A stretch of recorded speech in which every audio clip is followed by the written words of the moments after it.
안녕하세요. 선거를 일주일 앞두고 같은 날 두 개의 결정적인 녹취가 풀렸는데 왜 조선중앙동아에는 단 한 줄도 안 보일까요? 아니, 잠깐만요. 같은 날입니다. 안산에서는 현직 시장이 사업자한테 걱정 마세요. 다 정리됐습니다. 선배님은 그냥 계시면 됩니다. 이렇게 말하는 600억짜리 청탁 녹취가 풀렸고요.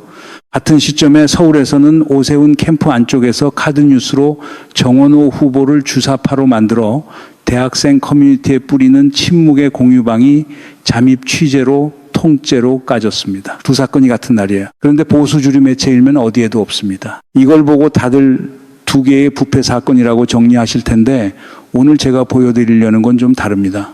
사실 같은 사건이에요. 왜 같은 시점에 두 곳에서 동시에 들통났을까요? 그리고 왜 그게 일면 톱이 아닐까요? 이 두 질문이 오늘 영상의 출발점입니다. 결론부터 먼저 드리면 이 두 사건의 등장인물들이 결국 같은 학교 동문이고 같은 캠프 출신이고 같은 네트워크입니다. 안산 쪽에서는 해병대 전우회로 묶여 있고요. 서울 쪽에서는 공정과 상생학교라는 사단법인으로 묶여 있고요. 더 거슬러 올라가면 MB 시절 알파팀까지 한 줄로 이어집니다. 세 단계로 내려가겠습니다. 표면에 드러난 사실 관계가 1층, 그 뒤에 자금과 인맥 구조가 2층, 그리고 12.3 비상계엄 이후 한국 정치 지형에서 이게 무엇을 의미하는가까지가 3층입니다. 끝까지 보시면 한 그림으로 정리됩니다. 먼저 정리부터 하고 가겠습니다. 이건 단순히 안산시장 한 명의 부패 이야기가 아닙니다. 그리고 오세훈 캠프 일부 자원봉사자들의 일탈 이야기도 아닙니다. 이건 12.3 비상계엄을 시도했던 그 정치 세력의 운영 체계가 사법 처리 한번 제대로 안 되고 지금도 그대로 굴러가고 있다는 증거입니다. 오늘 이 영상을 끝까지 보신 분이 한국에서 이 두 사건을 같은 자리에 놓고 본 거의 첫 시청자일 겁니다. 조중동이 안 다루니까요. 오늘 가는 길은 이렇습니다. 1층은 두 녹취가 정확히 무엇을 보여주는가? 표면 사실부터. 2층은 1억 건의 출처와 댓글 공장 운영자들이 왜 같은 학교 이름으로 묶이는가? 인맥과 자금의 구조. 그리고 3층은 이 카르텔이 왜 사라지지 않는가? 그리고 6월 4일 보궐선거의 어떤 의미인가까지. 먼저 안산입니다. 들어가기 전에 한 가지 숫자만 보고 갑시다. 안산시장 여론조사, 민주당 천영미 후보가 45%, 국민의힘 이민근 후보가 40.6%, 4.4%포인트 차이입니다. 그런데 이민근은 현직 시장이에요. 현직 프리미엄을 감안하면 보통 한 15%포인트는 벌어져야 정상입니다. 그게 4.4%포인트로 좁혀져 있다는 것, 이거 자체가 첫 번째 시그널이에요. 이미 안산 시민들이 뭔가 감을 잡고 있다는 뜻입니다. 자, 이제 본론. 매불쇼가 공개한 녹취가 진짜 영화 같습니다. 등장인물은 3명. 현직 안산시장 이민근, 해병대 선배인 사업자 임모 씨, 임모 씨의 동업자 신 씨. 임 씨는 시장의 해병대 선배이고 신 씨는 이번 사건을 고발한 사람입니다. 먼저 1억 원 이야기. 고발인 신 씨 측 주장에 따르면 다시 말씀드리지만 경찰 수사 사안이고 고발인 측 주장입니다. 2022년 4월 지방선거 직전에 임 씨가 이권 사업을 약속받고 이민근 당시 후보에게 1억 원을 전달했다는 겁니다. 임 씨 본인은 부인하고 있어요. 돈 준 적 없다.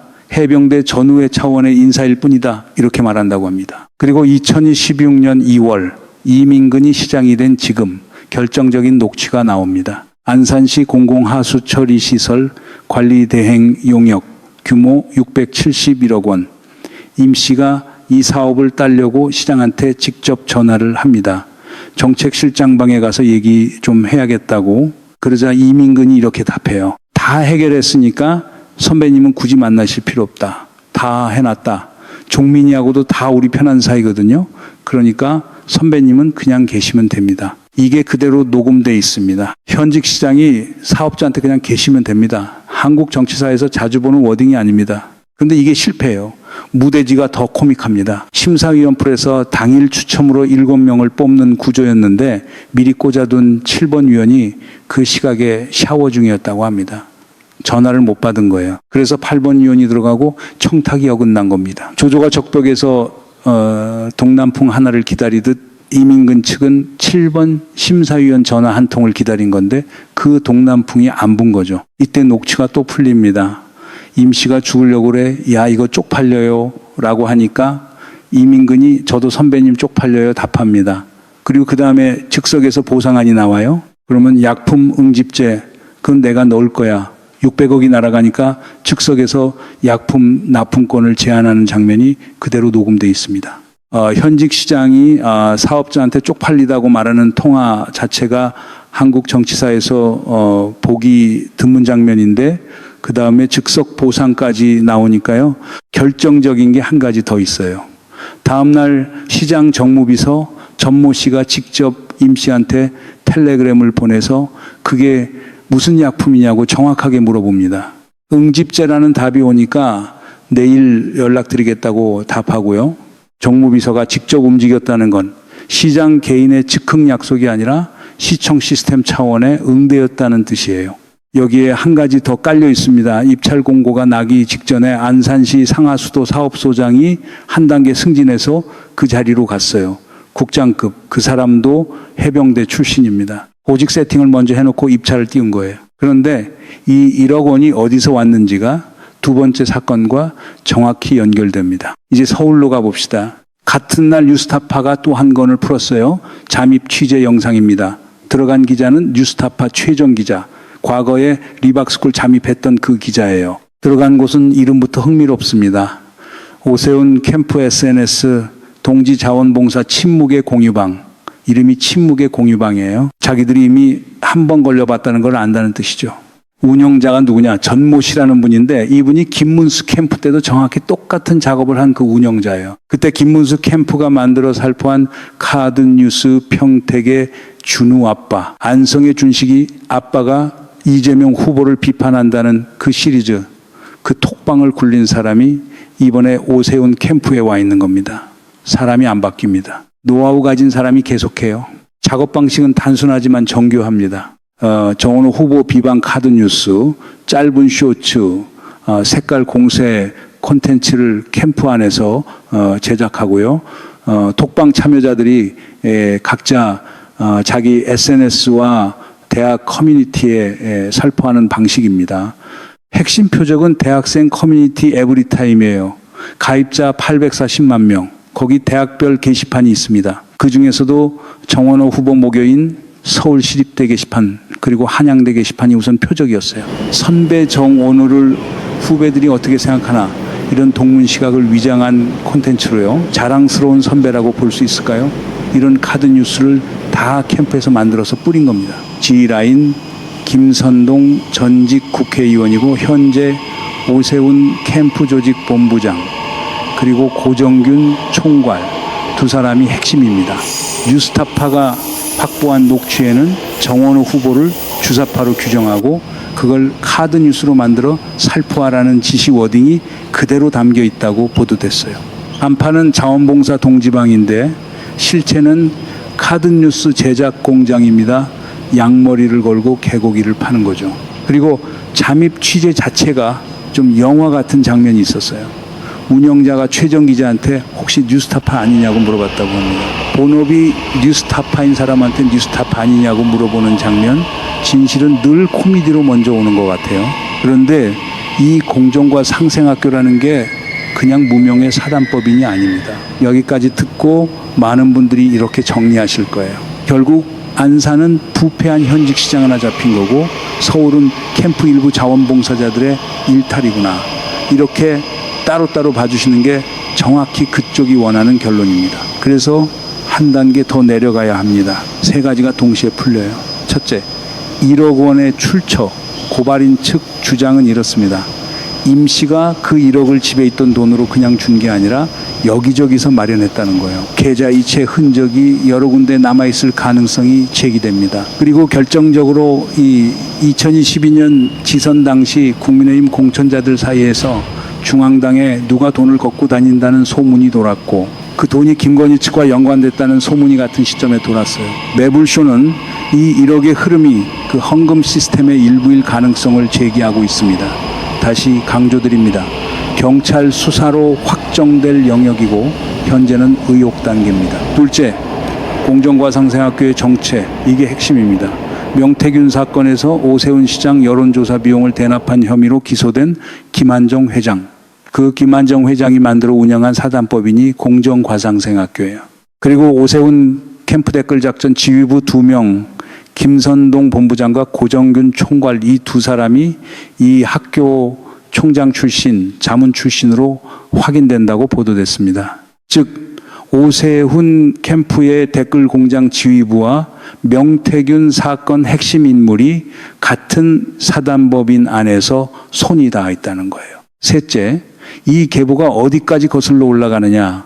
MB 시절 알파팀 국정원 자금으로 운영된 온라인 여론 조작 부대, 그 다음 박근혜 시기, 그 다음 리박스쿨, 그 다음 김문수 캠프, 그리고 지금 오세훈 캠프 한 줄로 이어집니다. 같은 사람들이 다른 간판으로 같은 작업을 계속하는 거예요. 잠깐만요.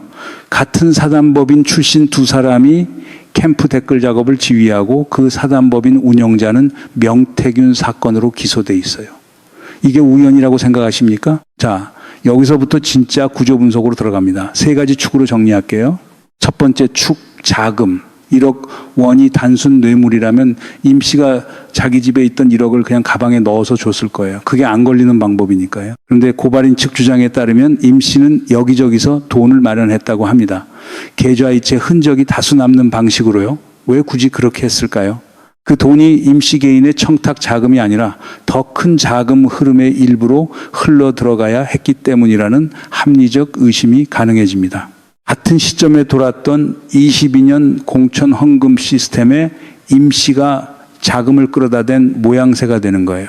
여기서 한 가지 짚고 갑시다.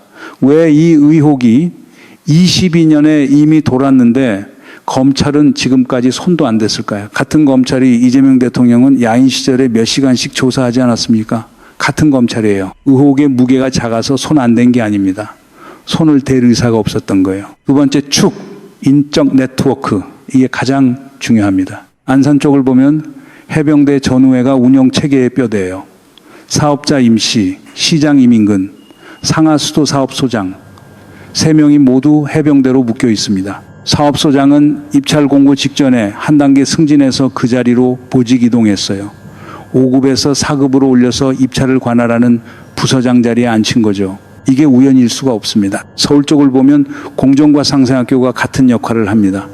김선동, 고정균이 둘 다 이 학교 출신, 김한정 회장이 운영자, 그리고 김한정은 명태균 여론조사 대납 혐의로 기소된 인물, 즉 사단 법인이라는 합법적 외피 안에서 캠프 핵심 인력풀이 만들어지고요.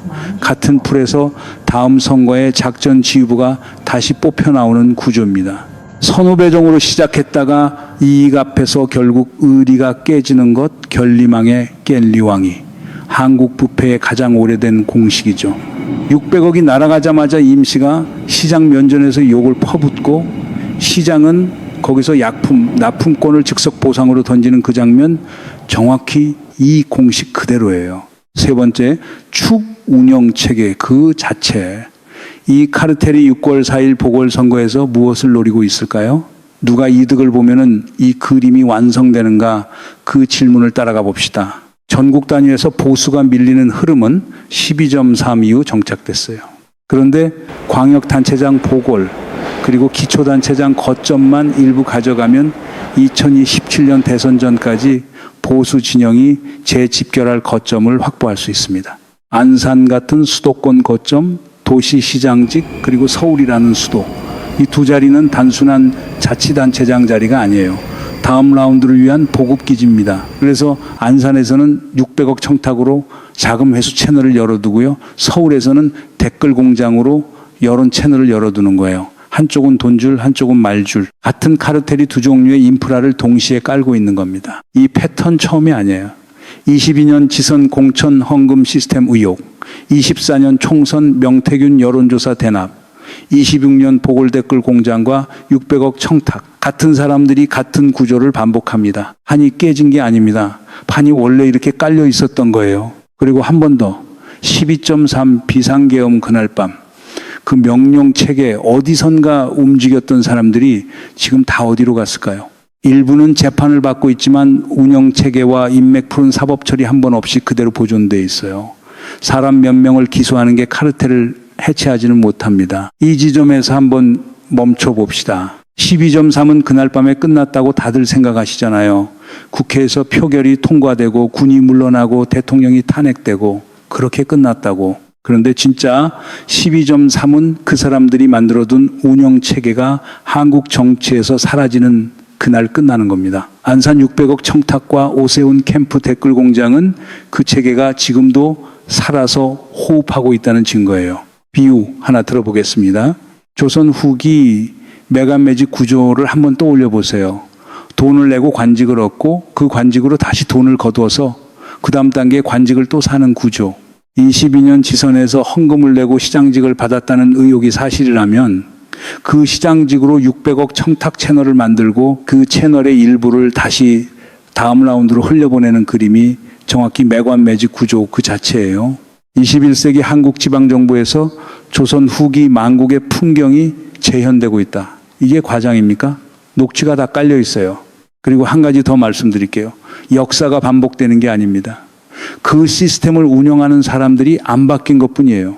MB 시절 알파팀을 만든 사람들, 박근혜 시기 같은 라인에서 일한 사람들, 리박스쿨에서 같은 작업을 한 사람들, 김문수 캠프에서 같은 콘텐츠를 살포한 사람들, 그 명단이 지금 오세훈 캠프 조직본부장과 총괄 자리에 들어있어요. 운영자가 김문수 캠프 때 한번 무혐의로 빠져나와서 한동안 잠시 쉬다가 다시 활동한다고 본인이 톡방에 쓴 게 잡혔습니다. 잠시 쉬었다가 또 옵니다. 처벌이 없으니까요. 이거 웃을 일이 아닙니다. 한 도시에 600억, 한 캠프의 댓글 공장, 그게 합쳐지면 결국 누구의 손해입니까? 그 도시 시민입니다. 그 선거의 유권자입니다. 그리고 한국 민주주의 그 자체입니다. 여러분이 지금 이 영상을 보고 계시다는 건 조중동이 안 다뤘기 때문에 이 그림을 본인이 직접 맞춰보고 계신 거예요. 이게 시민의 일이 된 겁니다. 이미. 자, 마지막 한층 더 내려가 봅시다. 표면에 잘 안 나오는 증거 3가지를 짚고 가야 그림이 완성됩니다. 첫 번째, 변호 카르텔. 매불쇼 진행자가 방송에서 이런 말을 했어요. 오늘 보도가 나가면 오세훈 캠프 측도 이민근 측도 똑같이 법적 대응하겠다고 답할 거라고. 그러면서 한 변호사 이름을 언급했어요. 류재열 변호사, 최재형 목사, 디올백 사건 변호인 최재형 목사를 낮춰버려야 된다고 말한 것으로 보도됐던 그 변호인입니다. 보수 진영의 굵직한 의혹 사건마다 등장하는 변호 라인이 있어요. 사건은 매번 달라도 변호인 풀은 비슷합니다. 변호 자체는 합법이에요. 그런데 같은 변호 라인이 의혹 사건마다 반복 등장한다는 패턴 자체는 이것도 카르텔의 한 단면이라고 볼 수 있습니다. 두 번째, 검찰의 처리 속도 비대칭. 같은 매불쇼 방송에서 또 이런 얘기가 나왔어요. 김남국 전 의원 코인 사건, 무죄가 났습니다. 무죄 자체에 대한 평가는 법원의 영역이에요. 그런데 처리 속도를 봅시다. 김남국 사건은 비교적 빠르게 결론까지 갔어요. 반면 매불쇼 측이 22대 총선 관련해서 한 고발건 2024년 4월에 한 거예요. 그게 지금도 진행 중입니다. 2년이 다 돼가는데도 같은 검찰이에요. 어떤 사건은 빠르고 어떤 사건은 정치합니다. 이 비대칭 자체가 검찰 카르텔의 정치적 작동 방식이라는 지적이 나오는 이유예요. 쓸 때는 빠르게, 자기들 쪽 사건은 시간 끌기로 증거가 사라질 때까지 기다리고요. 토끼 잡고 사냥개를 삼는다는 옛말이 있죠. 토사구팽. 이쪽에서는 그 토끼가 누구이고 그 사냥개가 누구인지가 너무 분명합니다. 세 번째, 그리고 가장 결정적인 증거, 보수 매체의 침묵 그 자체. 같은 날 2개의 결정적 녹취가 풀렸어요. 안산 600억 청탁 녹취, 오세훈 캠프 댓글 공장 잠입 영상. 그런데 조선일보, 중앙일보, 동아일보 일면 어디에도 안 보입니다. 조국 사태 때 자녀 표창장 한 장에 일면을 몇 주씩 채웠던 매체들이에요. 그 매체들이 현직 시장의 600억 청탁 녹취에는 침묵합니다. 같은 매체 맞나 싶을 정도로 온도가 달라요.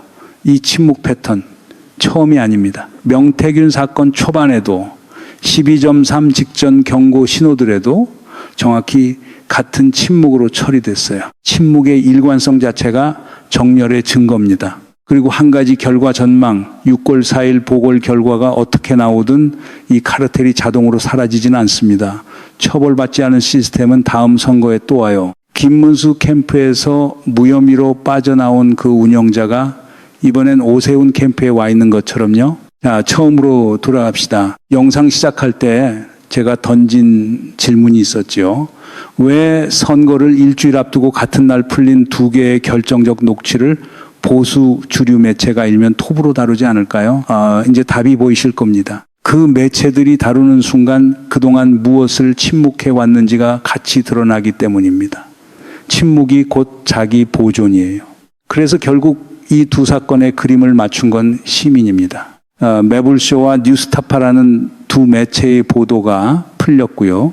그걸 시민이 자기 시간을 들여서 직접 연결하고 자기 SNS로 직접 옮기고 자기 가족과 친구한테 직접 설명합니다. 검증 안 되는 후보를 시민이 직접 검증하고 매체가 안 다루는 사건을 시민이 직접 연결합니다. 시민이 사실상 1인 미디어가 된 거예요. 이제 이거 우리가 자주 있는 사실 하나, 12.3 비상계엄을 막은 건 군대가 아니었습니다. 그날 밤 국회로 모인 시민이 막았습니다. 의원들이 담을 넘어 들어갈 수 있게 길을 터준 사람들, 군용 차량 앞에 선 사람들, 그 시민이 먼저였어요. 다음 단계도 마찬가지일 겁니다. 카르텔이 사라지는 그날까지 시민이 먼저 보고 시민이 먼저 연결하고 시민이 먼저 기록합니다. 자, 마무리하겠습니다. 오늘 영상에서 답을 다 드리지는 않았습니다. 일부러 그런 거예요. 한 가지 질문이 여전히 열려 있어야 하니까요. 그 질문은 이겁니다. 이 카르텔이 6월 4일 보궐 이후에는 어떤 형태로 다시 나타날 것인가? 같은 사람들이 다음에는 어느 캠프 이름을, 어느 사단법인 이름을, 어느 학교 동문 이름을 빌려서 다시 올 것인가? 이게 진짜 다음 질문입니다. 안산 시민 여러분께 여론조사 4점, 4%포인트 차이의 의미는 본인이 판단하시면 됩니다. 다만 오늘 들으신 그 녹취가 있다는 사실은 잊지 마시고요. 서울 유권자 여러분께 대학 커뮤니티에서, SNS에서, 카페 게시판에서 만난 그 의견이 진짜 의견인지 작전인지 한 번 더 보시면 좋겠습니다. 침묵의 공유방이 노린 게 정확히 그 한 번도 안 보는 순간이에요. 오늘 인용한 보도의 출처는 매불쇼와 뉴스타파입니다. 원본 보도를 직접 확인해 보시는 걸 권합니다. 구독, 좋아요, 알림 설정. 이게 댓글 공장에 맞서는 진짜 시민 알고리즘입니다. 12.3은 아직 끝나지 않았습니다. 다만 우리가 끝내야 할 일이 남았을 뿐입니다. 다음 영상에서 뵙겠습니다. 안녕하세요 여러분. 다음 영상에서 만나요.